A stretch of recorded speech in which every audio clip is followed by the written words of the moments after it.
우리 한번 따라할까요? 하나님은 사랑이시라. 오늘 우리 예배 잘 드리는 친구에게 토끼 머리띠를 드리도록 하겠습니다.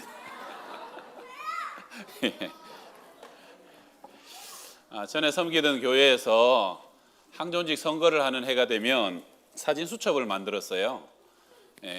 누가 누군지 잘 모르니까 얼굴 보고 항존직 투표할 때 그 사람을 찍으라는 건데, 그래서 사진을 이렇게 수집해 보면 사진 작업하다 보면 이분이 누구시지 못 알아보는 사진들이 있어요. 가만히 보면 이름은 알겠는데 20년 전의 사진, 또 요번에 찍은 건데 막 너무 사진을 멋지게 이렇게 포토샵을 해가지고, 근데 이게 얼굴을 알아야 내가 아는 사람이니까 찍지, 모르는 사람 같으면 모르네 하고 넘어가 보니까 손해잖아요. 그래서 이게 얼굴 못 알아보면 손해인데 왜 이런 사진을 내셨을까 하고 좀 물어보고 알아봤더니 이유가 있더라고요. 본인이 지금 이 얼굴이 내가 아니고 그 사진이 나라고 생각하고 있어요. 나 조금만 더 빼고 나 조금만 더 꾸미면 저게 나지 지금 내가 아니라는 거예요. 가만 보니까 내가 누군지도 모르고 헷갈리고 살아가는 겁니다. 오늘 이제 우리 주제는 사랑인데, 여러분 다른 건 몰라도 사랑은 진정한 사랑, 온전한 사랑이 무엇인지 정확히 알았으면 좋겠다. 세상은 다 사랑 때문에 살아요. 소설의 주제도 사랑이 제일 많고, 노래도 다 사랑이고, 사랑 때문에 웃고 울고, 사랑 때문에 병들고, 사랑하려고 사랑받으려고 몸부림치는 게 우리 인생이라는 거죠. 게리 체프만이라는 사람이 사랑의 5가지 언어란 아주 유명한 책을 썼는데요, 사람마다 사랑의 표현 방법이 다르다는 거예요. 첫 번째, 사랑은 말로 표현한다. 그래서 사랑한다라고 얘기하고 칭찬하고 격려하고 그렇게 말로 잘 사랑하는 사람이 있는가 하면, 두 번째는 시간으로, 사랑은 같이 있어주고 싶고 같이 산책하고 함께 머물고 싶은 시간으로 표현하는 사람. 또 세 번째, 사랑을 항상 선물에 담아서 뭘 주는 것이 사랑이다라고 생각하는 사람. 또 네 번째는 봉사예요. 우리 아버지들 그렇죠. 말도 잘 못하고 또 말도 잘 못하지만 항상 묵묵히 일하고 열심히 가족들을 위해서 수고하면 그게 나의 사랑이다라고 생각하는, 봉사로 사랑을 하는 것. 그리고 마지막 하나는 신체적인 접촉이에요. 아이들 어루만져주고 안아주고 쓰다듬어주고, 그것이 사랑이다. 여러분은 어떤 사랑 방법에 더 익숙하신가요? 우리 오늘 아이들이 있어서 설교가 쉽지 않은데 최대한 우리 고양이들은 어떻게 사랑을 표현하는지 아세요? 고양이들은요 이렇게 비빈답니다, 얼굴을. 그래서 좋아하는 사람이 있으면 얼굴을 이렇게 부비면서 고양이 얼굴에 있는 페로몬을 붙이면, 그러면 너와 나는 한 가족이다라고 해서 그렇게 접촉하는 사랑을 하는데, 펭귄들은 또 어떻게 사랑을 하느냐? 펭귄들은요 돌멩이를 가지고 선물을 한대요. 이쁘고 동글동글한 돌멩이를 물어와 가지고 순놈이 암놈 앞에 놓으면 암놈이 그걸 마음에 들면 그걸 물어요. 그럼 그때부터 둘이는 짝이 돼 갖고 같이 집을 짓고 거기다가 알을 낳는다는 거예요. 여러분의 사랑 방식은 어떤 사랑 방식인가? 우리 몇 년 전에 했던 드라마 중에 미스터 션샤인이라는 드라마가 있죠. 그 드라마에 보게 되면은 외국 선교사가 들어와 가지고 한국 사람들한테 영어를 가르치는데 한 여자아이가 영어를 이렇게 배우는 거예요. 그런데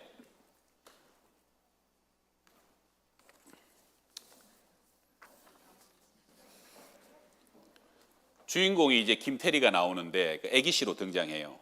그래서 그 영어를 배우는 여학생에게 물어요. 너는 어디다가 쓰려고 영어를 그렇게 배우냐? 벼슬을 하려고 하냐? 그랬더니 그 여학생이 수줍게 뭐라고 대답하느냐 하면, 저는 러브를 할 겁니다. 저는 벼슬보다 러브가 더 좋습니다. 그러니까 이제 주인공이 러브가 무슨 뜻인지도 모른 채, 야 이게 좋은 단어구나. 그래서 거기에 대한 호기심을 갖게 돼요. 나중에 어느 옷방에서 유진초이, 또 다른 주인공이죠, 이병헌을 만났을 때 단둘이 묻는 거예요. 뭐 하나 물어봅시다. 러브가 무엇이요? 그걸 왜 묻는 거예요? 하고 싶어서 묻는 거예요. 벼슬보다 좋은 거라 하더이다. 근데 그거 혼자는 못하오. 함께 할 상대가 있어야 하오. 애순아 씨가 뭔지도 모르면서 대뜸 하는 말이 그럼 나랑 같이 하지 않겠소? 갑자기 이 여인이 러브하자고 들이대니까 놀래서 멍하게 있으니까 뭐라고 하냐면 내가 안 여자라 그러 나 총도 쏘는데 그랬더니 이병헌이 아주 이 러브를 사랑을 이렇게 표현합니다.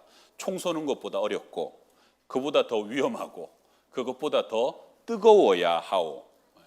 여러분은 사랑을 무엇이라고 설명하고 무엇이라고 말해줄 수 있습니까?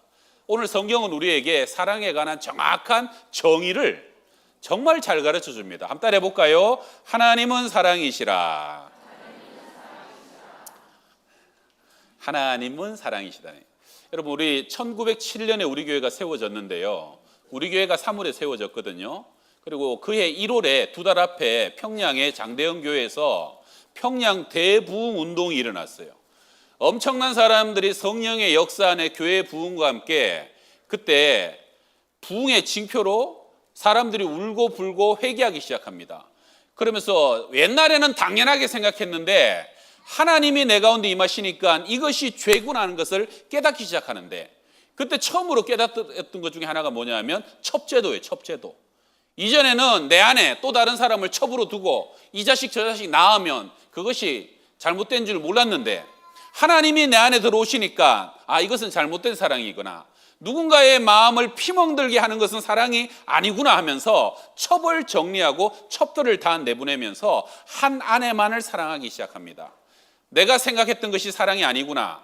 하나님이 사랑이시구나 하는 것을 깨닫는 거죠. 그 다음에 또 하나는 어떤 일이 있었냐면 부잣집들은 집집마다 노예가 있고 종들이 있었는데요. 하나님이 우리 안에 들어오시니까 저 노예와 종들도 똑같은 하나님의 사람이구나 하는 것을 깨닫게 되면서 노예 문서를 불태우기 시작합니다. 그러면서 노예들도 사람 대접해주고 종들도 사람 취급해주고 그래서 양반과 백정이 함께 예배드리고 심지어는 왕족과 천민이 함께 예배드리는 엄청난 일들이 일어나기 시작하죠. 왜 그렇습니까? 하나님의 사랑이 우리 안에 들어오시니까 우리의 눈이 정말로 사람을 사랑하고 이웃을 사랑하는 것이 무엇인지 제대로 깨닫게 되었다는 거예요. 그래서 오늘 본문 7절 8절 함께 읽어봅시다. 시작. 사랑하는 자들아 우리가 서로 하나님께 속한 것이니 사랑하는 자마다 하나님으로부터 나서 하나님을 알고 사랑하지 아니하는 자는 하나님을 알지 못하나니 이는 하나님은 사랑이심이라. 아멘. 우리 오늘 어린이들도 많고 우리 청소년들 온 가족이 함께 예배 드리는데요. 우리 자녀들이 좀 어리긴 하지만 어릴 적부터 제가 사랑 요거 하나는 꼭 좀 가르쳐 줘야 될 것 같아서 히브리서 13장 4절 말씀 우리 어린이들 같이 한번 크게 읽어봐요. 시작. 모든 사람은 혼인을 귀히 여기고 침소를 더럽히지 않게 하라. 뭔 소리인지 잘 모르겠지만 우리 요즘 젊은이들이 사랑하면 사귀면 그냥 잠자리 같이 하는 것은 당연하다고 생각하는데 여러분 잠자리는 결혼한 사람과만 함께 해야 됩니다.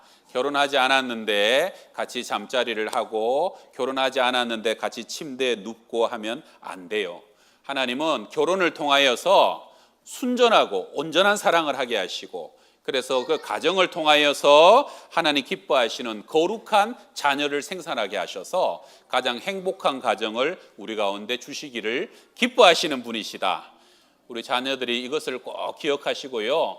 우리 부모님도 세상의 앞만 변해도 하나님의 말씀을 말씀되게 꼭 가르쳐 주셨으면 좋겠어요. 우리 앤드류 머레이라는 사람은 평생토록 고린도전서 13장을 아침마다 펼쳐놓고 무릎 꿇고 한 번씩 읽었다고 합니다. 왜냐? 평생에 내가 하나님의 사랑을 제대로 온전히 깨닫는 것이 내 인생의 목적으로 삼았다는 것이에요. 근데 여러분 고린도전서 13장에 보게 되면 사랑이 15가지로 나오는데 그중에 첫째가 뭡니까? 사랑은 언제나 오래 참는 걸로 시작하고 15번째 제일 마지막은 뭔지 아세요? 모든 것을 참으며 믿으며 바라며 견디느니라. 그래서 사랑은 시작도 참는 것이고 마지막도 견디는 것이고 달콤한 것이 사랑의 참 중요한 면이지만 더 기쁜 사랑, 더 큰 사랑은 참고 인내하고 견디고 때로는 쓰라리고 아픔까지도 감내하는 사랑이 진정한 사랑이다. 그래서 하나님은 우리에게 사랑의 완전한 마침으로 보여주신 것이 십자가고, 아들을 이 땅에 보내시면서 십자가를 통해서 우리에게 완전한 사랑을 가르쳐 주셨다는 것이고요. 우리는 또 그 사랑을 배워가야 한다는 것이죠. 그런데 참 감사한 것은요, 그 사랑을 가장 잘 가르쳐 주시기 위해서 하나님이 우리에게 아버지를 주시고 어머니를 선물로 주셨다는 거예요. 영어권 속담에 이런 말이 있습니다. 신은 어디에나 있을 수 없었기에 어머니를 만드셨다. 참 좋은 말이죠. 어머니를 통해서 하나님의 사랑이 어떤 사랑인지, 누구도 그 사랑에서 소외되지 않기 위해서 어머니 손 안에, 어머니 그늘 안에 있는 사람은 하나님의 참 사랑을 맛볼 수 있다는 말입니다. 그래서 우리는 아버지와 어머니를 통해서 그 사랑을 배우는 것이고요, 깨닫는 것이고, 나중에 내가 어느 순간 아비가 되고 어미가 되었을 때 이것이 진정한 사랑이라 한 것을 깨달아가는 것이죠. 그래서 우리는 때로는 한 아내의 남편이 되고 한 남자의 아내가 되기도 하고, 그리고 우리는 아비와 어미가 되면서 그 사랑을 배워가고, 나중에 하나님 앞에 섰을 때 내가 이렇게 사랑하면서 이만큼 사랑했습니다라고 내어놓는 것이 하나님 앞에 우리 인생의 성적표가 되게 될 것입니다. 한 전쟁터에서요 있었던 일입니다. 병사들이 잠시 전쟁의 총성이 멎었어요. 그래서 해변가에서 옷도 벗고 쉬기도 하고 몸도 닦고 있는데 갑자기 적이 급습을 합니다. 총알이 빗발치기 시작해요. 그래서 전부 다 다시 전쟁의 준비 태세를 하고 전쟁 태세로 들어가는데, 한 병사가 벗어놓은 웃도리가 바람에 날려갖고 바다의 파도에 떠내려가기 시작합니다. 그 병사가 일어나서 그 자기 웃도리를 주우려고 달려갈 때 상관이 멈춰라고, 지금 가게 되면 죽을 수도 있다고, 가지 말라라고 명령을 하죠. 근데 이 병사가 상관의 명령에 불복종하고 바다로 뛰어 들어가가지고 기어이 헤엄쳐서 그 옷을 집어서 다시 나옵니다. 그리고 전투가 끝났어요. 그 병사는 전시 명령 불복종으로 군사 법정에 회부되게 됩니다. 전쟁 때 상관의 명령을 불복종하는 것은 큰 죄입니다. 그래서 판사가 할 말이 있으면 해보라라고 그를 추궁할 때, 그가 아까 바닷가에서 주워왔던 그 웃도리에서 지퍼를 열고 사진 하나를 꺼내는 거예요. 근데 그 사진이 뭐냐면 어머니의 사진이에요. 재판관님, 이 사진은 돌아가신 제 어머니의 딱 한 장 남은 사진이기 때문에, 이것은 제 목숨보다 소중하기 때문에 저는 바다에 뛰어들 수밖에 없었습니다. 수군되는 법정이 일순간 고요해져요. 한참 고민하던 군재판관이 예상과 다르게 무죄를 선언합니다.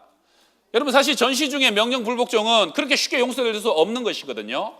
근데 그 법정 안에 어머니란 단어가 울려 퍼졌을 때 오랫동안 집을 떠나고 군 재판관이든 군인이든 다 집을 떠난 사람이기 때문에 그 어머니라는 가슴 하나에 모두의 가슴이 울컥했던 것이고요. 그래도 그렇지 명분이 필요하잖아요. 재판관은 무죄를 이렇게 선언합니다. 어머니의 사진 한 장을 위해서 목숨을 바칠 수 있는 아들이라면 지금 이 전쟁 가운데 나라를 위해서 목숨을 바칠 수 있는 군인이라고 판단했기 때문에 이 전쟁의 승리를 위해서 당신을 무죄로 선언합니다. 여러분, 사실은 그 사진 한 장이 중요하다기보다는 그 마지막 사진 한 장 속에 남아있던 지난날의 어머니의 사랑의 기억과 추억을 잊어버리지 않기 위해서 뛰어들었던 것 아닙니까? 세상은 사랑보다 소중한 것이 없고 사랑보다 강력한 것이 없고, 사랑은 모든 사람을 하나 되게 하는 것이고요, 사랑 앞에서는 다 녹아지는 거예요.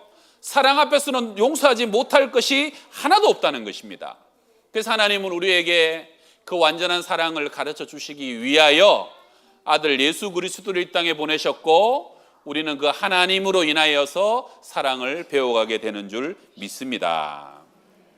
자, 두 번째 한번 따라 합시다. 하나님 때문에 사랑합니다.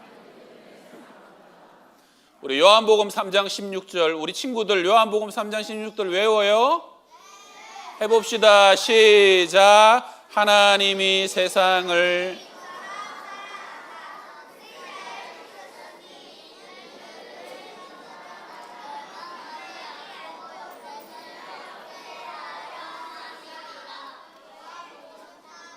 16절 말씀. 아멘. 야, 우리 친구들 그냥 명문 교회 학교를 다니고 있어요. 노래도 한번 해봅시다. 하나님이 세상을 이처럼 사랑하사 독생자를 주셨으니 누구든지 예수 믿으면 멸망하지 않고 영생을 얻으리로다. 요한복음 3장 16절. 아멘. 우리 요한복음 3장 16절과 참 대칭을 이루는 성경의 한 구절이 더 있어요. 그게 어딘 줄 아세요? 요한 1서 3장 16절. 요한 1서 3장 16절을 제가 읽어드립니다. 그가 우리를 위하여 목숨을 버리셨으니 우리가 이로써 사랑을 알고 우리도 형제들을 위하여 목숨을 버리는 것이 마땅하니라. 멋지죠? 주님께서 우리를 위하여서 십자가에서 목숨을 바쳐서 대신 죽으셨기 때문에 우리가 완전하고 온전한 사랑을 알게 되었다. 그 사랑을 은혜로 덧입었다. 그 사랑을 입은 우리가 형제를 위하여 자매를 위하여 또한 목숨을 다하여 사랑하는 것은 어떻다고요? 마땅하다는 것이에요. 마땅하다는 것이. 은혜 받은 자로서 은혜 베풀고 사랑받은 자로서 사랑 베푸는 것이 마땅하다는 거예요. 고린도서 13장 사랑장은 이렇게 끝납니다. 그런즉 믿음, 소망, 사랑 이 세 가지는 항상 있을 것인데 그 중에 제일은 사랑이라. 여러분 영성에서 이 삼덕이라 그러는데요. 하나님이 내 안에 계시고 내가 하나님과 가까이 있을수록 이 믿음, 소망, 사랑이 내 안에 확실합니다. 하나님이 내 안에 계신 사람은 하나님을 향한 믿음이 더 강해지고 하나님을 기다리는 소망이 더 또렷해지고 하나님을 향한 더 불타는 사랑이 내 안에 가득해지는데 믿음이 식어지고 하나님이 멀어지면 믿음, 소망, 사랑도 다 희미해진다는 거예요. 근데 이 세 가지 중에서도 사랑이 제일 중요한 이유는 믿음의 기반도 사랑이에요. 여러분 예를 들어서 어떤 어린아이가 이렇게 높은데 우리 옛날에 초가집 같은 데 낮았잖아요. 아이가 저 초가집 지붕에 올라가 있네요. 동네 사람들이 얘야 위험하니까 빨리 뛰어내려라 하는데 애가 못 뛰어내리는 거예요. 어쩔 줄 모르는데 아빠가 달려왔어요. 아빠가 얘야 아빠야 뛰어내려 그랬더니 애가 폴짝하면서 아빠에게 뛰어내리는 거예요. 안 무서웠어? 무서웠지만 아빠는 나를 사랑하니까. 사랑하면 믿어지는 거예요. 그래서 믿음의 기반은 사랑이에요.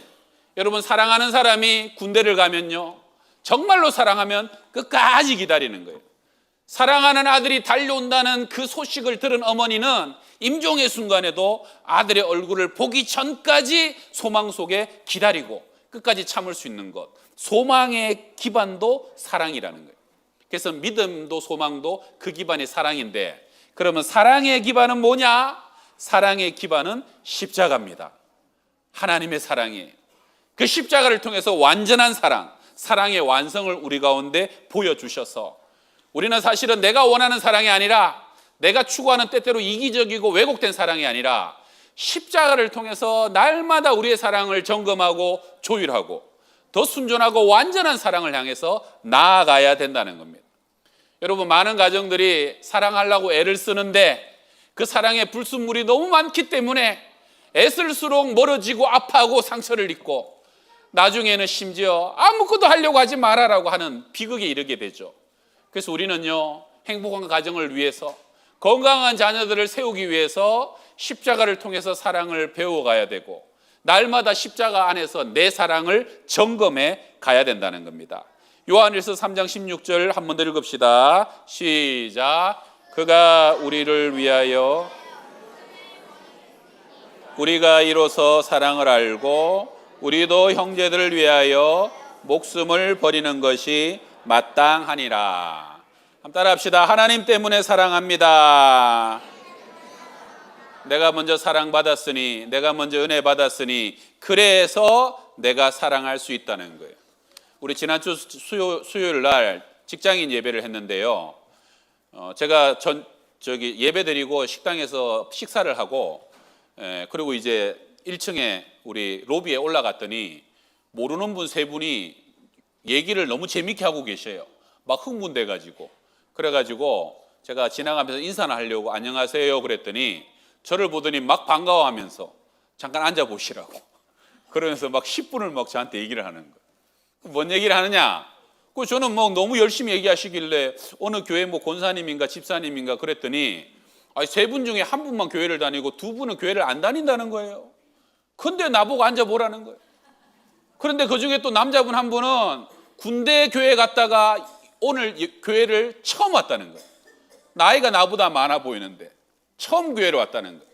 근데 오늘 처음 왔는데 자기가 너무 특별한 것을 느꼈다는 거예요. 어쩜 이렇게 사랑하고 어쩜 이렇게 친절하고 어쩜 이렇게 지나가는 사람한테 이렇게 정성껏 식사를 만들어 갖고 대접을 하고 세상에 어디 가서 세상에 누가 우리한테 이렇게 해주겠냐 말인 거예요. 돈을 주는 것도 아니고 우리가 이 교회랑 무슨 관계가 있는 것도 아닌데 그러니까 이분이 그날 보니까 엄청 감격을 한 거예요. 제가요 그날 그분들 얘기를 딱 들으면서 뭔 생각을 했냐면 우리는 맨날 하는 거잖아요. 맨날 그냥 밥 해갖고 서로 대접하고 맨날 인사하고 손잡아주고 모르는 사람 아프다 그러면 맨날 한 달이고 몇 달이고 1년이고 기도해줘요.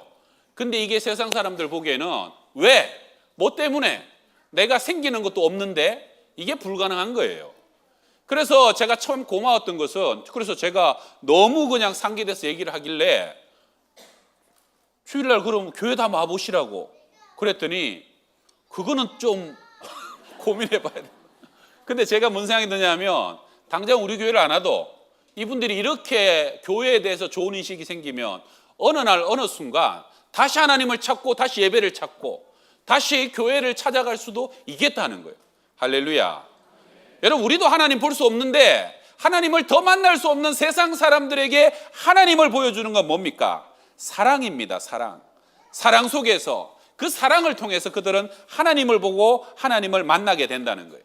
자, 오늘 요한복음 1서 4장 12절 말씀 마지막으로 읽으면서 마칩니다. 시작.